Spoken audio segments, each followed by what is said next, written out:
Hi everybody, and welcome to the Department for Innovation and Skills final RTO Information Session for 2021. Before we begin, I would like to acknowledge the Kaurna people as the traditional owners of the land in which we are meeting on today, and I pay my respects to elders, past, present and emerging. My name is Madeline Richardson. It's really great to be with you today. I am the Executive Director for the Skills and Workforce Capability area within the Department for Innovation and Skills. I really appreciate you making the time in your schedules to be with us today. To formally start today, I would like to now share with you a video message from the Honourable David Pisoni, the Minister for Innovation and Skills. Good morning and welcome to the RTO Information Session. Today, you'll gain insights including market trends, purchasing priorities and future directions for the South Australian skills system. As key decision makers in vocational education and training, your professionalism, your commitment and your passion remains invaluable to our state's economy. And while there's no doubt that COVID-19 has had wide-ranging impacts across South Australia, our state continues to respond to the impacts and demonstrate our resilience and strength as a community. And I take this opportunity to acknowledge the training system's responsive, flexible approach to the unprecedented changes to the education delivery we've seen since 2020. It speaks to the commitment, innovation and capability of you all. Our economy has been performing strongly, with business confidence continuing to grow. These positive signs mean that our industries are looking for more skilled staff, and I know you are geared up to respond, particularly as South Australia has achieved nation-leading growth in apprentice and traineeship commencements since 2019. You are a crucial part of the Marshall Government's goal to meet workforce challenges and drive a successful economy. We are investing in the skills of the South Australian workforce. We need more people with the skills that industry needs to keep pace with labour market demands and technological change. Today's speakers will outline the increased level of opportunity available now for training providers to respond to South Australia's current and future skills needs. You'll also hear about outcomes delivered through Skilling South Australia and national directions. And I encourage you to consider how you can work actively with the Department for Innovation and Skills and with each other to capitalise on the opportunities available through Skilling South Australia, vet commissioning, JobTrainer and building capability. We are ensuring that RTOs are best positioned to grow and meet skills demand, to support South Australians and employers to access the skills they need for the jobs of today and the jobs of tomorrow. So thank you all for joining us online today, and I hope you enjoy the session.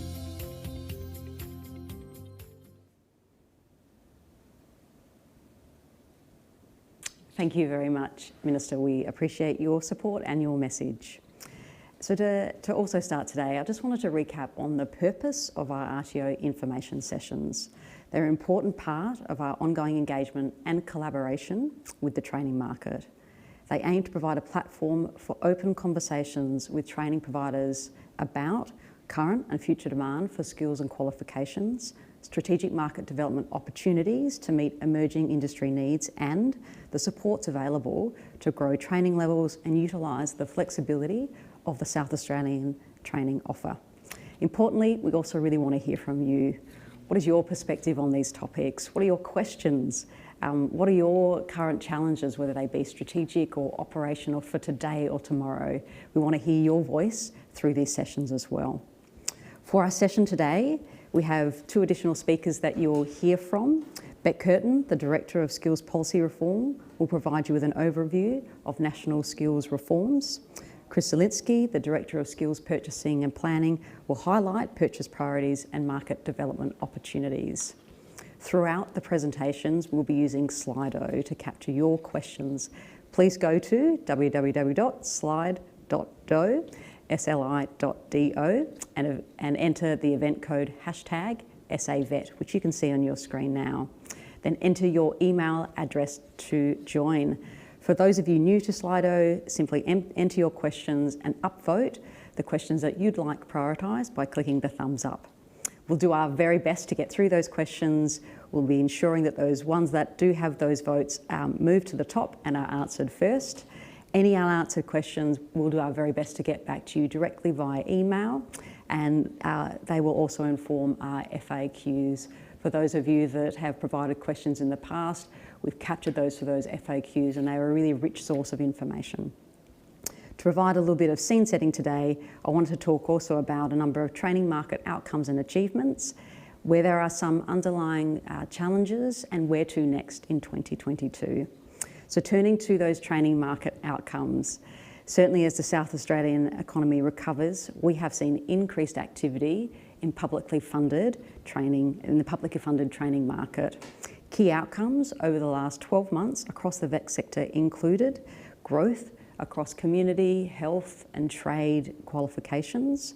More than 1,000 individuals participated through our building capability opportunities, which is a great outcome, and thank you to you and your organisations for your time and participation.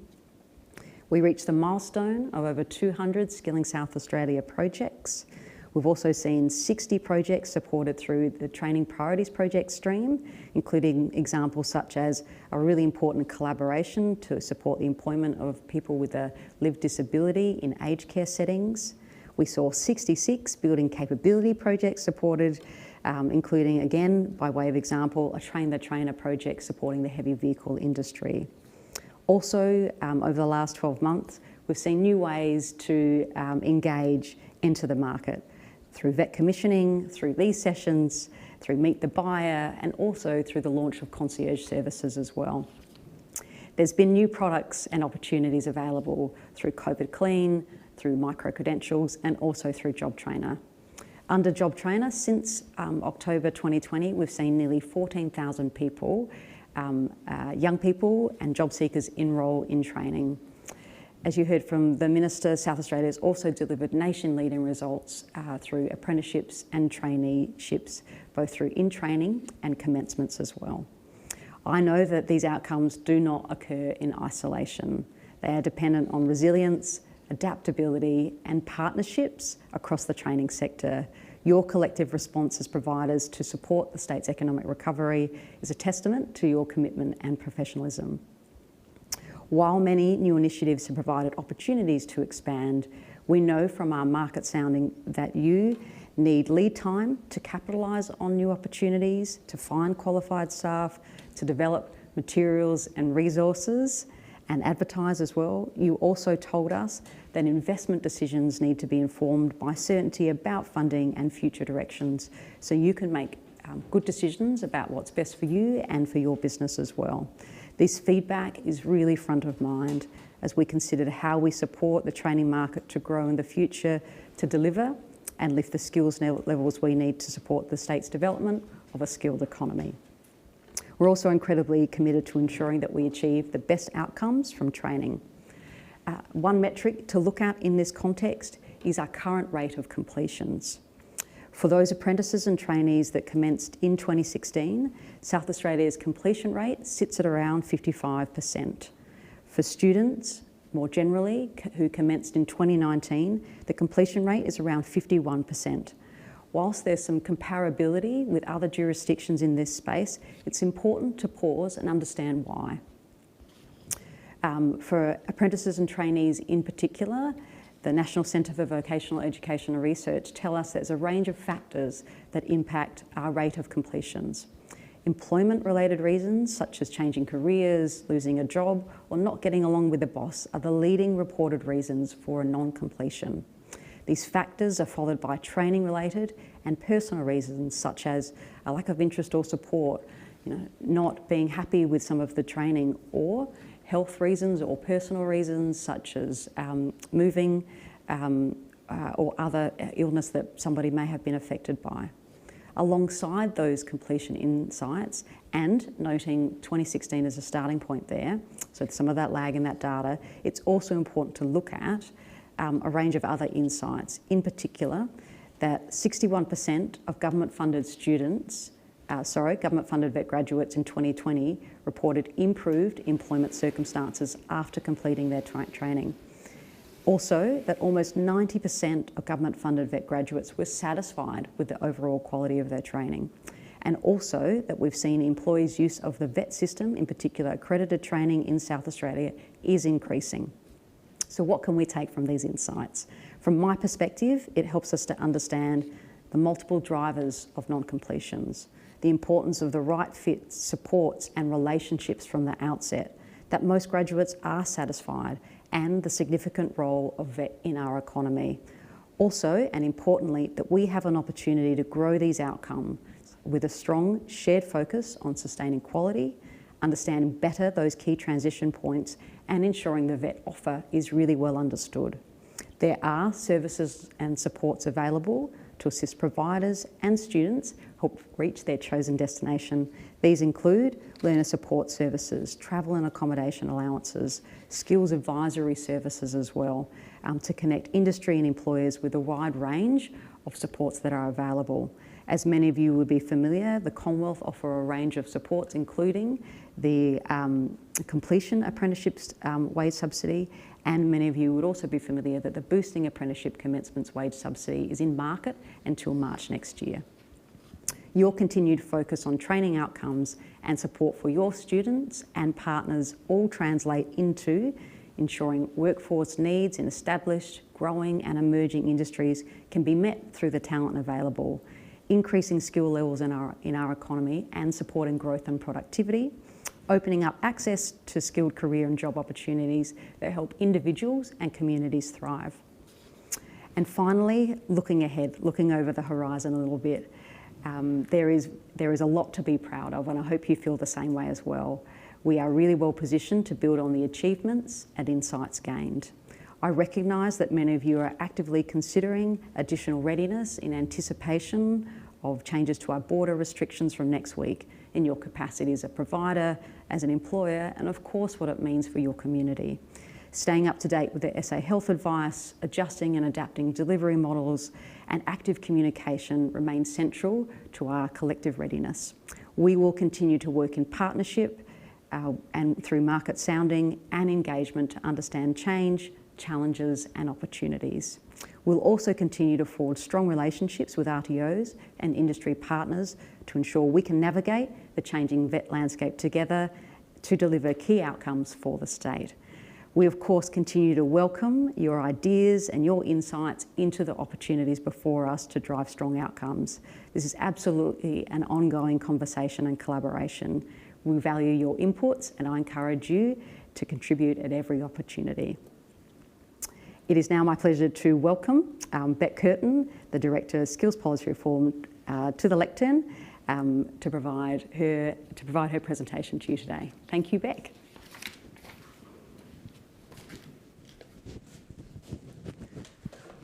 Thanks, Mads, and it's certainly been a jam-packed year for skills across the state. I'm going to take you out of the delivery of skills within the state and talk to you about national skills reforms today. Before I start, I'd also like to acknowledge the Kaurna people as the traditional owners of the lands on which I stand today, and extend my acknowledgement to the traditional owners of the lands where you might be joining us from today as well. So, national skills reform, you've probably all heard it. You've probably heard it several times over the past decade or more, and it seems like it's a continuing journey. But these reforms that we're embarking on at the moment are significant. You will all know that every state and territory signed onto a Heads of Agreement for Skills Reform in July last year. And with that heads of agreement came JobTrainer and came a commitment for states and territories to work with the Commonwealth to implement reforms building on the progress of the Vet Reform Roadmap, which had been developed over 2019 and 2020, and to work collaboratively to develop a new National Skills Agreement. We're on track to do that by 30 June 2022. I'll give you a bit of an overview now of some of the broader reforms that are sitting nestled within the reform landscape at the moment. So qualification reforms are aiming to simplify, streamline and rationalise the qualifications that we have in the market. We know we've got duplication and complexity within our training system at the moment, and that makes it really difficult for you as training providers to bring innovative solutions to market and to be able to respond to those emerging needs.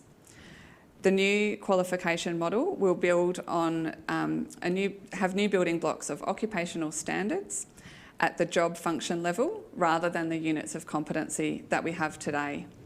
And there'll be a strong focus on common and transferable units within those. The occupational standards will include focus on common, core and specialist occupational standards. Importantly, we'll still align our qualifications to the AQF, but we are looking to lift a lot of the detail that we find in units of competency today out, which will allow you as training providers more space to innovate and contextualise your learning to meet learner needs.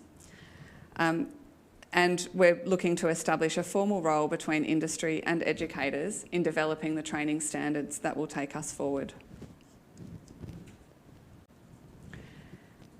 The role of industry has always been central to the vet system in Australia, and we're looking to enhance that and improve the governance arrangements through the industry engagement reforms. Through these reforms, we're aiming to give industry a greater role in addressing strategic workforce challenges for their sectors, to support improvements to training and assessment quality, and to lead qualification development through the design of those occupational competencies. The industry clusters will be established during 2022 with 4 broad functions or responsibilities. They'll focus on workforce planning, training product development, implementation, promotion and monitoring of training, and the industry stewardship.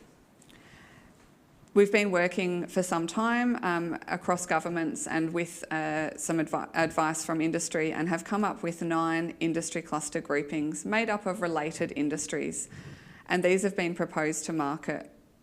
It's important to note though that the final number of clusters will be determined through a 2-stage grants process that the Commonwealth will be leading in the next, kicking off in the next few months. So quality is something we're all striving for to improve, and there's some significant reforms in this space as well. We're aiming to improve the capacity and capability of RTOs for continuous improvement, and to move away from a compliance focus that is driven by the current standards for RTOs. The focus on continuous improvement will come from 3 main areas. We're developing a quality improvement framework, revising the standards for RTOs, and developing a vet workforce quality strategy. To top that off, we're looking at data and governance, the data governance and streamlining. Improving the data that we collect and how we collect it and how we use it will support the users of the vet system, including students, yourselves as RTOs, regulators and governments, by giving us all access to more timely and reliable information. There's 2 main elements to this reform. We've got a new information standard to collect data that's flexible and responsive to changing sector needs. And we'll have a new cloud-based vet data system that will change current vet data collection and allow system-to-system data exchange, collecting data in near real time. This will improve the reliability of data and how it informs key decisions, policy development and improvements in the vet system. If that wasn't enough, we threw in 5 more areas of reform. I won't go into a lot of detail on them now, but I am happy to answer questions on them later. We have got broader reforms in terms of apprenticeships and traineeships, foundation skills, micro-credentials, careers information, and vet for secondary school students. There's a whole lot of change happening in the vet system, and bringing those changes together so that they're coordinated and really deliver on the outcomes that we're intending is critical to the success of the national reforms. Our focus in South Australia is to ensure that those national reforms align with our state priorities, and particularly our focus on helping people and businesses get the skills they need and they want and the economy needs. And that's driving our areas of engagement in the national reforms and the influence that we're providing. I'll hand over to Chris to talk about in more detail about those state priorities and directions.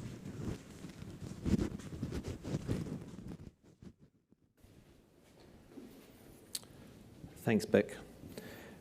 Good morning to you, and thank you for joining us today. We really appreciate you taking the time to attend, as Madeline indicated, the last RTO Information Session for 2021. My name is Chris Zielinski. I'm the Director of Skills Planning and Purchasing in the Skills and Workforce Capability Group within the Department for Innovation and Skills. Before I commence, I would also like to pay my respects and acknowledge the Kaurna people as the traditional owners of the Adelaide region, and I pay my respects to the elders past, present and emerging. So the focus of my presentation today is really to highlight some of the key opportunities for 2022. I'll outline the focus of the JobTrainer extension and some of the new pathways we're thinking about to maximise growth in skills and build your delivery levels. I'll recap on the strategic market development opportunities available through the commissioning approach, and how we want to continue to work and build your capacity and capability. And finally, I'll provide an update on the Vet for School students and the impending changes through the subsidised training list. Despite the impact of the pandemic, South Australia has been able to sustain and grow training activity. However, we still need a lift in the number of people in training and completing training at higher levels to meet the skill needs of industry. A range of initiatives and strategies like strategic market development, building capability, Skilling South Australia and JobTrainer are designed to set us up to deliver on the future state aspirations of more skilled workers connected to jobs. So JobTrainer. As many of you would be aware, JobTrainer, a $145 million partnership with the Commonwealth and state governments, has been extended. The extension provides the opportunity for DIS to continue supporting low-fee training to meet the skill needs of the South Australian economy. More than 800 courses and 120 skill sets through the subsidised training list continue to be accessible at low fee for eligible students. Through JobTrainer funding, DIS is aiming to support growth in training places. This will require publicly subsidised training market to lift its activity levels. As part of the extension of JobTrainer, the eligibility criteria for low-fee training will be expanded to approved courses supporting social care, that's aged care, disability care and childcare, and digital skills. RTOs will receive additional subsidy to support the delivery of low-fee training for eligible participants undertaking these courses. We're in the process of finalising the courses with the Commonwealth and will communicate these in the very near future. Noting that we expect that there will be around 80 to 90 courses across the community services, health and ICT training packages in particular, but more details to follow. Building capability projects also continues to be available to increase RTO capacity and support the development of new products. Through JobTrainer, there are some areas that we are interested in engaging more on and also testing. We're also working through options to address business and education capability and capacity constraints to support growth and volume.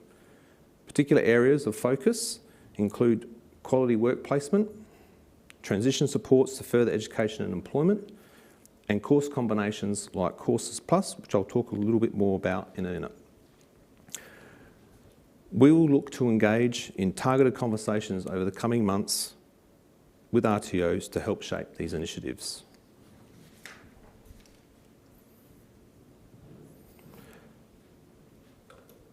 So Courses Plus. Some of you would be familiar with the Courses Plus concept, which has been outlined in previous information sessions.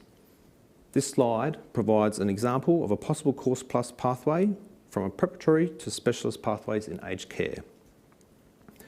This pathway offers a publicly subsidised training product contextualised to support workforce development by connecting micro-credentials that bulk up a course to deliver sector-specific, local responsive qualifications that builds into or on top of a base qualification. This pathway spotlights immediate market opportunities for providers to utilise available funding to support a social care workforce development approach. Over time, we are interested in expanding this approach to other sectors. As some of you may be aware, the similar course combinations were developed and communicated through the Meet the Buyer sessions within the engineering, primary industries and construction areas. We will add these to our skills website for information and encourage you to consider and contact us to explore further. It should be noted that these course combinations are possible now through the STL. Providers could enrol someone today in such a pathway. Nevertheless, we want to work with RTOs to directly purchase this type of course combination. Over the coming weeks, we will be inviting specific conversations with providers about the delivery of Courses Plus packages supporting new and existing workers, initially across the social care sector.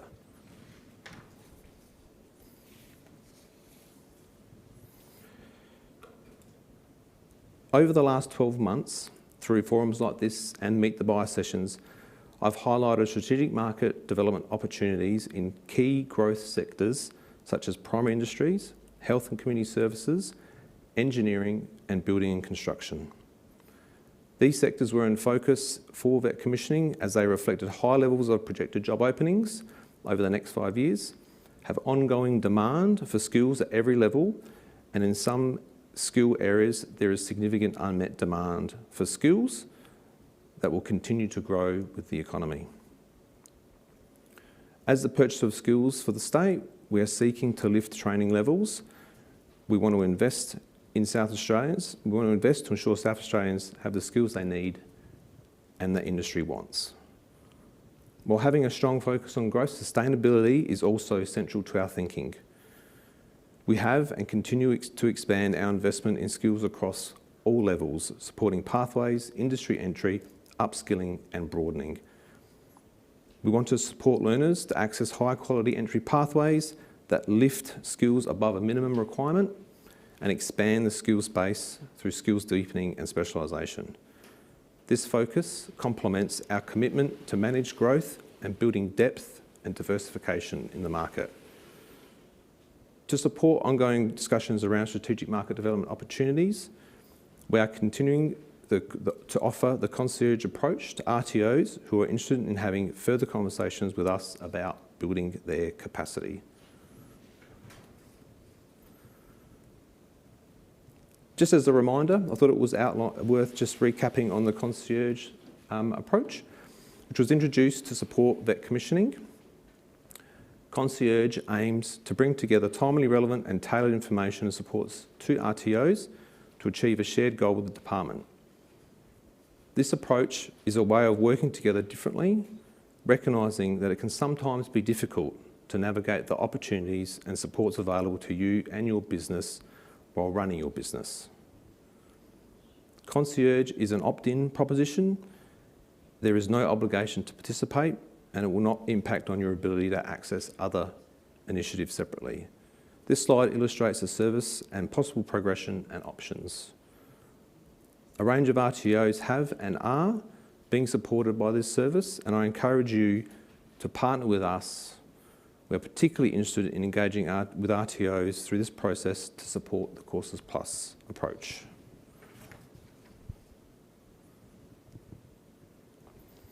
Finally, as most of you will know, the Vet for School Students policy, which is led by the Department for Education, and DIS support the purchasing of qualifications in the flexible industry pathways, which are developed by the Department for Education and endorsed by the South Australian Skills Commission.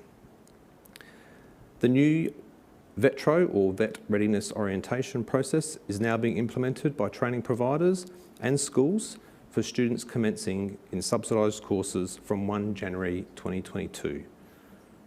The VETRO process builds on the upfront assessment of need approach and includes a referral initiated by the school to the training provider of choice for each student seeking access to a subsidised course, an upfront assessment of school students' suitability, support needs, and literacy and numeracy capabilities.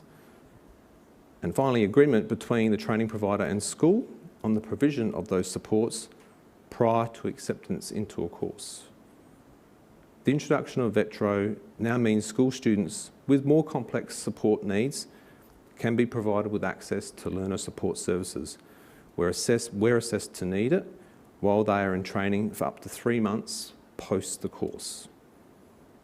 Supported VET for school students courses will come into effect from 1 January 2022. The next release of the subsidised training list will communicate the changes from TGSS to VET for school student courses supporting FIPS. The next STL should be released in the coming week or so. Future changes to FIPS VET courses will be endorsed and published on the training provider website with 12 months advance notice on any changes to help RTOs and businesses plan the process. For further information, refer to the Training School Students page on the training provider website. Thank you for your time today.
Great. Hi, everybody, and welcome to the Q&A component of the session today. So just a reminder for everybody as well, we'd really welcome your questions. Just jump onto slide.do there, use hashtag SAVET and enter your email address to join and to add your questions there today. Thank you both for your presentations this morning. When I was thinking about preparation today, I was really keen to look at some of those, I guess, achievements and outcomes, throughout 2020, knowing, as always, it's presented new challenges for all of us. And I was just really interested to kick things off and to make sure people have time to provide their questions today. If there was anything you reflect on from 2020 that you take away as an achievement or a new partnership or collaboration to share with people today. So, look, thanks, Madeline. It's a great question.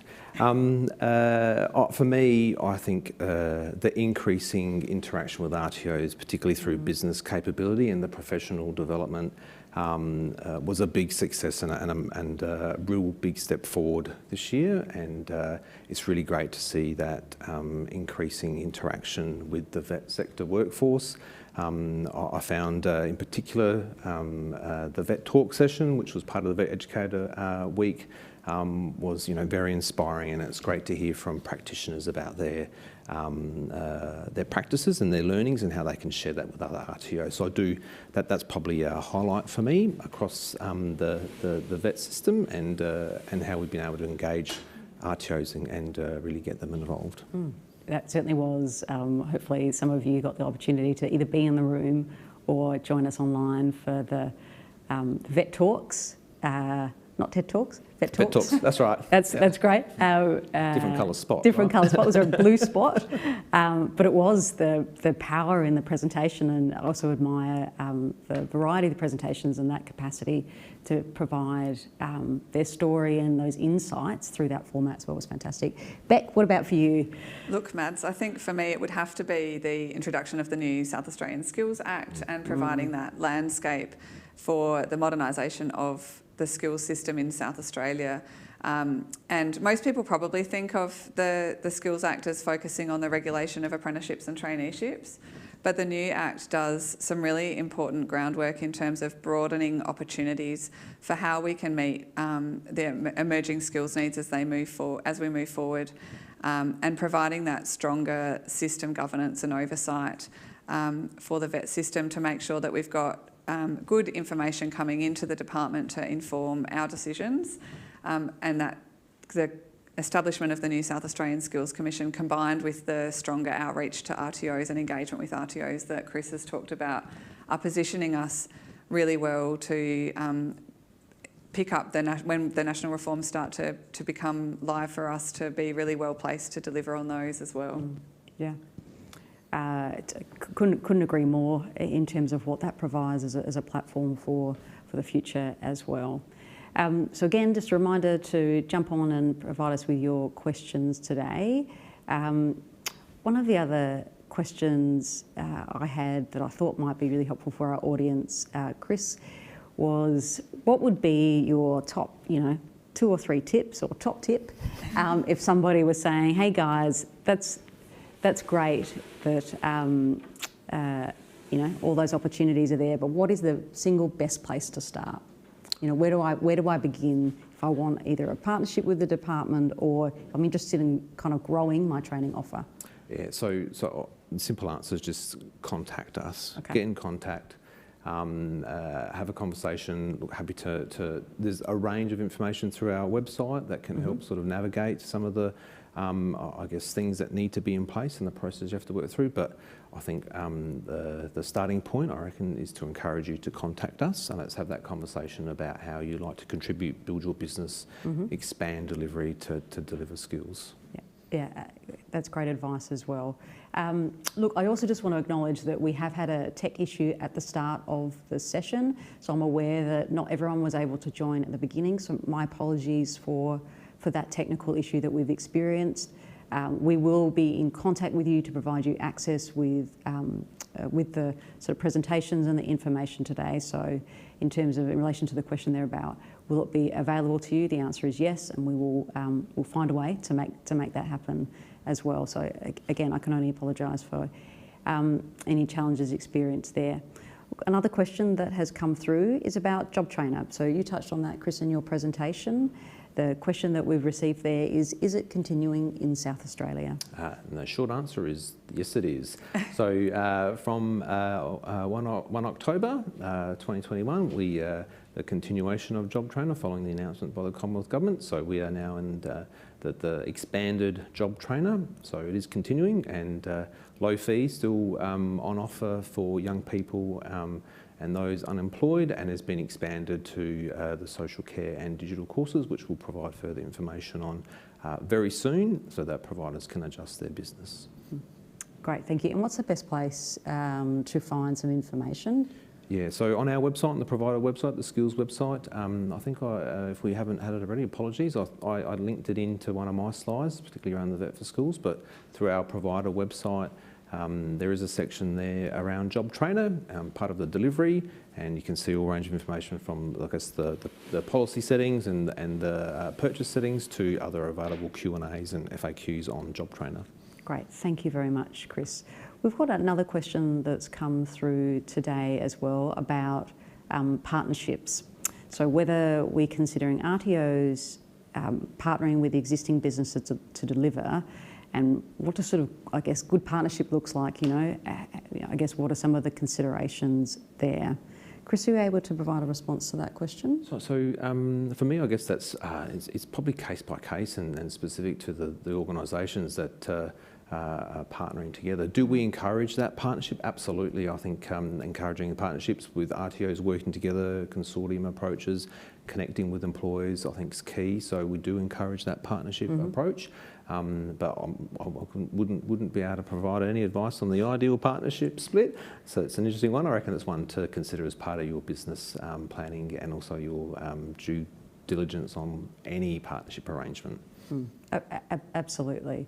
And certainly through some of our project streams, so whether it's Skilling South Australia projects, for example, often there'll be a strong partnership between an RTO and a business to support training outcomes as well. And sometimes that conversation starts with an RTO, may start with a business, and then we also try to provide some support to facilitate those partnerships, but always with a view to say, it's your due diligence, your choice to find out what works best for you and for the outcomes you're trying to achieve as well. Beck, interested in providing everybody with a bit more information about micro-credentials. There's a question I think we'll come to around skill sets, but what is it in particular you think would be most important for our audience to understand about our focus at the moment on micro-credentials? Yeah, that's a great question, Mads, thanks. So we as a department have developed in partnership with the Skills Commission a new state-based micro-credentials pilot, which is in train at the moment. And it's a really flexible model that allows people to propose to the Commission their idea around a micro-credential. And what's innovative about the approach in South Australia is that can blend accredited and non-accredited training together to deliver the training outcomes that are needed for both industry and students. And once something's considered, been endorsed by the Commission, we also look at what's been endorsed and how we might support that, or whether that's aligned to economic needs. So getting endorsement doesn't guarantee funding, but it does send a signal to industry around what's important. And employers have spoken to us in the development of this about how it really helps them to know what's that industry standard for shorter forms of training that are needed within their sector, and particularly for small employers. They don't know necessarily how to navigate the system and what the right combination of units is. VET is a fantastic system to develop micro-credentials from, being built on thousands upon thousands of units of competency. We've got those building blocks there, but how to curate those into the right combination is something that a lot of students and employers struggle with. So the micro-credentials provides a platform to do that, just that, and to put those units together in different combinations to meet need, and also to look at where non-accredited training might be needed to be combined with that, such as certifications, particularly in the IT sector. That's a strong area of interest there.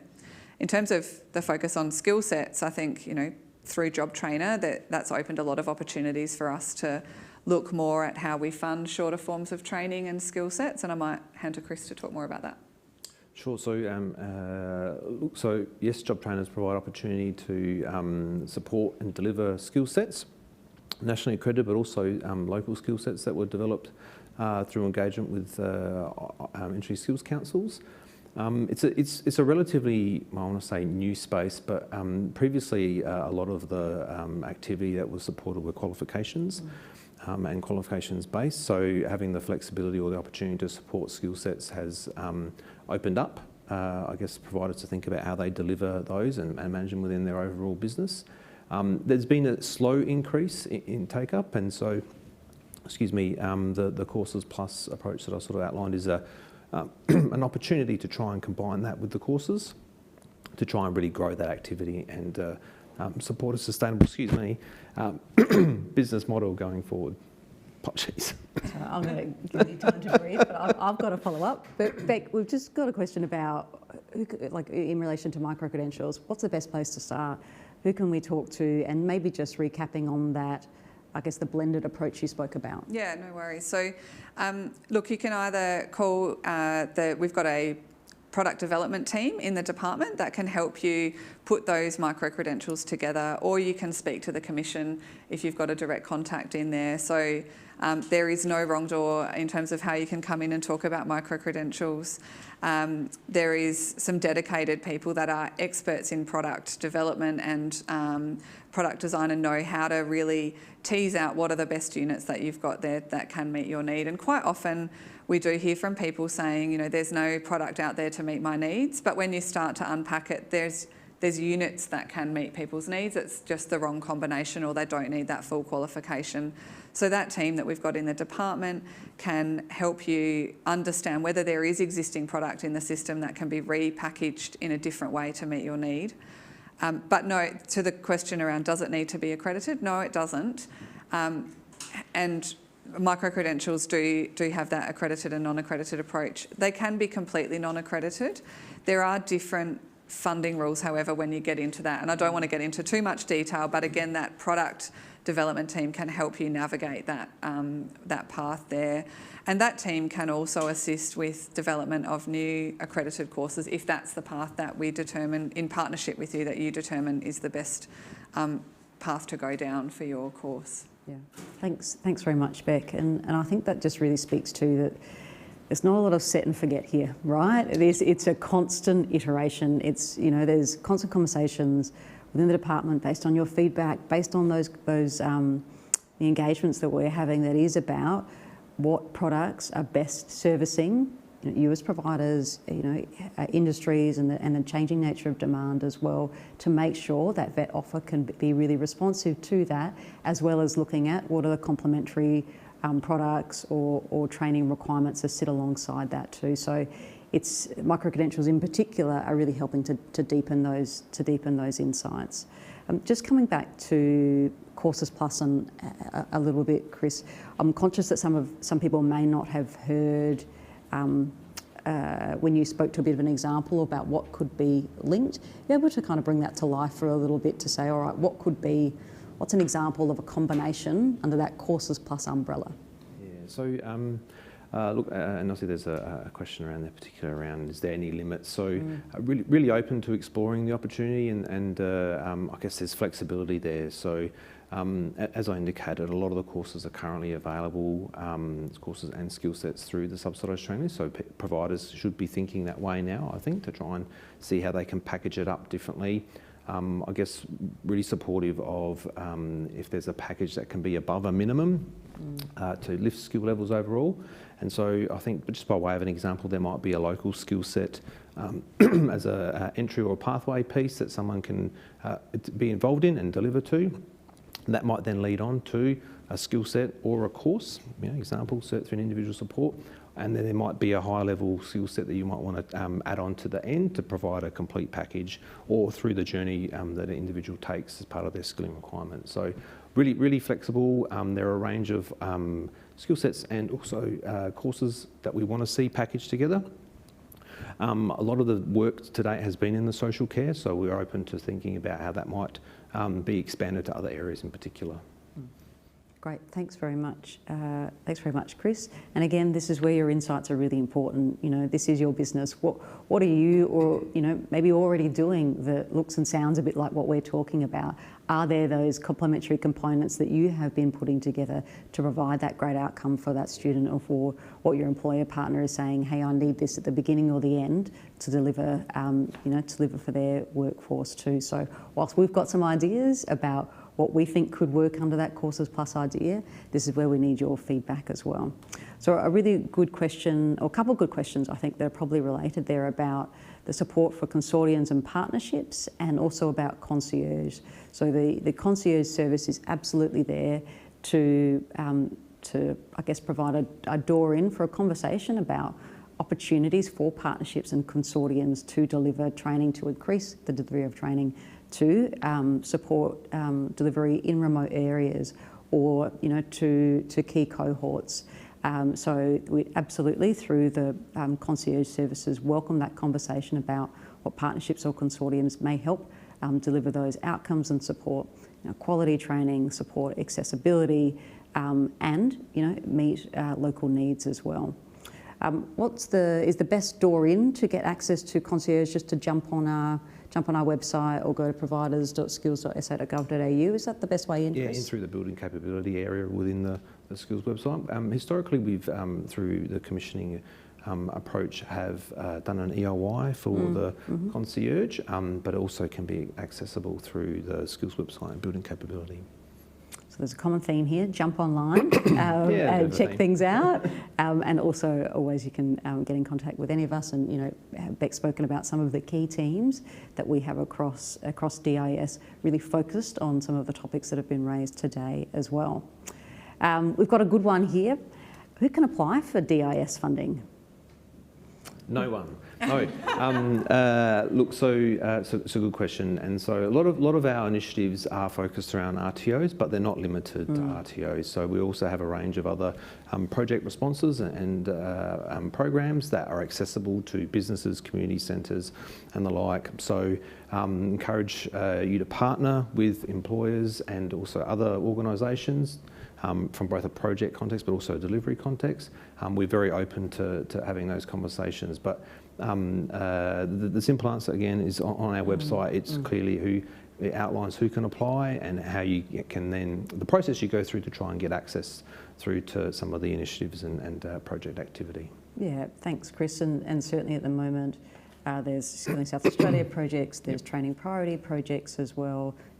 Beck's spoken about opportunities through micro-credentials, and if you are, not yet delivering government subsidised training, there's opportunities to sign up through a funded activities agreement, and there's steps associated with that as well. So there's probably a few different responses to that, and also, with our broader innovation and skills hat on, we are the Department for Innovation and Skills, so there's also opportunities for, for your business or for entrepreneurs, and particularly from a research perspective as well.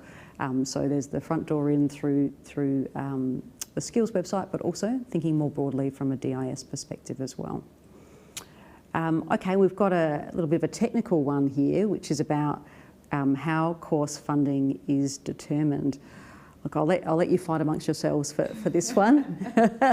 How about I start, and then is it worth reflecting on the Commonwealth stuff then as well, and the potential change coming? Sure. So currently our the subsidy rates, I'll start there for subsidised training is based on a full cost principle. So the rates were set some time ago and have been adjusted on a case-by-case basis largely. We do have an application process open on an ongoing basis for a subsidy review, so if there is a need to acknowledge some change to subsidy levels, encourage you to look at that and go through that process.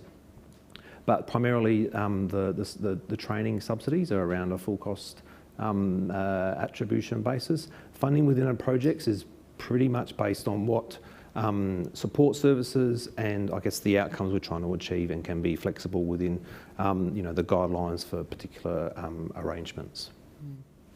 It's really interesting, Chris. I read that question differently and thought they were asking about how do we determine which courses we fund rather than how much we fund. But two people read the same question in different ways.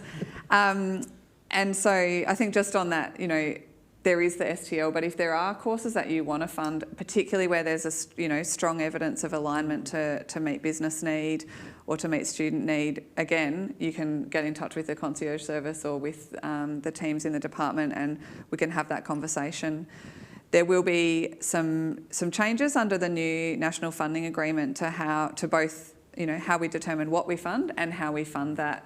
It's probably a little bit early to give too much away around that, but there is the next question on the screen, sorry Mads to steal your limelight, is around the department's priorities in 2022, and look, securing a new national skills agreement is high up there as one of our priorities, and then working through the details of what that means for our local market with time to be able to communicate that ahead of any changes that will flow from that new national agreement. Great, thanks very much, Beck.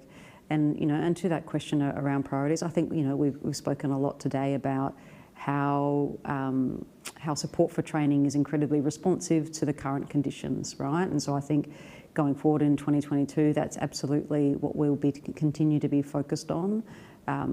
We also know, as Beck's spoken about, there's the national sort of landscape to consider.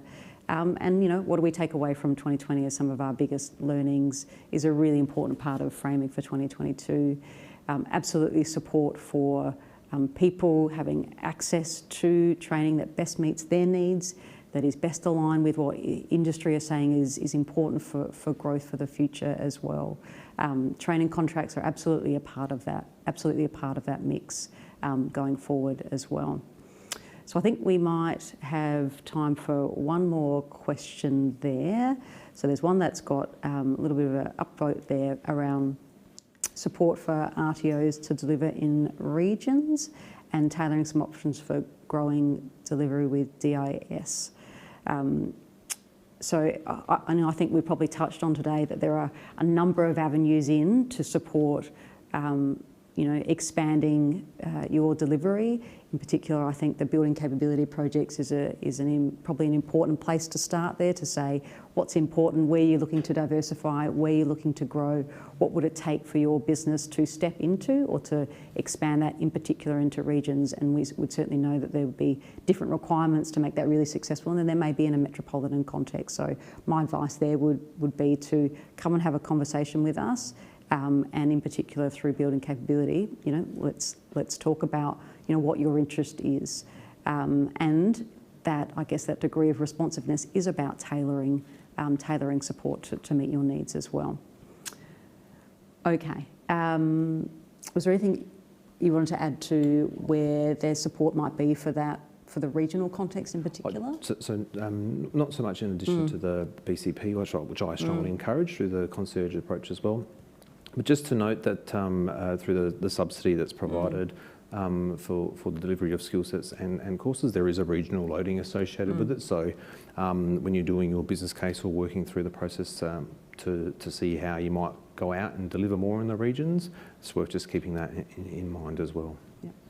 Great, thank you, Chris. Just perhaps one for you there, Beck, just around micro-credentials and ACE providers, whether there's open accessibility for ACE providers there. Yeah, so that's a great question as well. Look, micro-credentials can support a whole range of outcomes, and they don't all have to be employment outcomes. So they can support people in that adult community education environment in terms of putting those together to meet some social outcomes there as well. And I'd encourage people to speak to that product development team if they've got some ideas around how that might look, and then particularly if you wanted to discuss any potential interactions with funding in future upfront, because I know some people want to know whether there's potential before they invest too much time in putting things together. It's not a guarantee upfront, but it is an indication of whether things would likely be considered under different funding streams, in particular that ACE funding stream there. Great, thank you very much, Beck. Look, I think we are pretty close to time here, so I'll take the opportunity to say thank you very much for everybody who was able to join us today. Again, my apologies for technical issue at the beginning. We'll do our best to reach you with the content. Any unanswered questions will be answered directly to the email address you submitted at the beginning to jump onto Slido. And as I mentioned earlier, all of your questions will help shape and inform our FAQs. We really hope today has been informative for you in thinking about your future, about all things 2022, and how we might work together through that as well. Later today, you'll receive an email about some of the next steps and a little bit of a survey. We're always interested in your feedback to shape our program for 2022. Hopefully you've had the opportunity to join us in many sessions and look forward to communicating what the program for 2022 looks like as well. Thank you very much for your time and participation today. That concludes our live stream for today and for this year, and we look forward to connecting with you again soon. Thank you so very much, and thank you to the panel as well.